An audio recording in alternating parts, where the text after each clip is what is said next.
ఈ సమస్య సృష్టిలో జీవరాశులన్నిటికీ బ్రతికే హక్కు ఉందా లేదా? ఒకళ్ళ మీద ఆధారపడిన బ్రతుకులు కావు, ఎవరి బ్రతుకు వాళ్ళది అంటాం.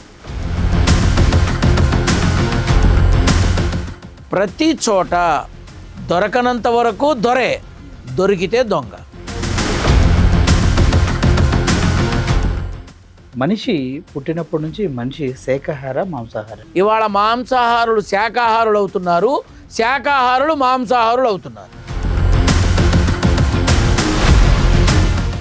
ఏ అలవాటు లేనివాడు తొందరగా పోతున్నాడు, ఇవన్నీ ఉన్నవాడు ఎక్కువ కాలం జీవిస్తున్నాడు. ఈ మధ్య మరీ అన్యాయంగా, మరీ అరాచకంగా, వయస్సుతో సంబంధం లేకుండా గుండెపోట్లు వస్తున్నాయి. ప్రధానమంత్రి గారి కాలంలో వేరే వాళ్ళు ఎక్కువ అటాక్లు చేస్తున్నారు కదా. హమ్ భారత్ మాతాకి సేవా కర్తే, భారత్ మాతాకి రక్షా కర్తే అన్నాడే తప్ప నువ్వు వాడిని గొర్రెను, వీడిని బర్రెను అని అల్లా ఆయన.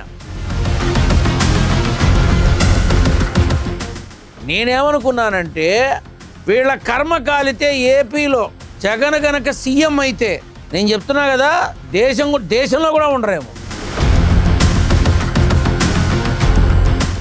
రీసెంట్గా సాయిబాబా దేవుడు కాదు అంటూ కొత్త నినాదాలతోటి సాయి భక్త కోటి గురుచరిత్ర చదవడం మానేస్తారా? సాయినాథుడిని చూడడం మానేస్తారా? దర్శనం చేసుకోవడం మానేస్తారా?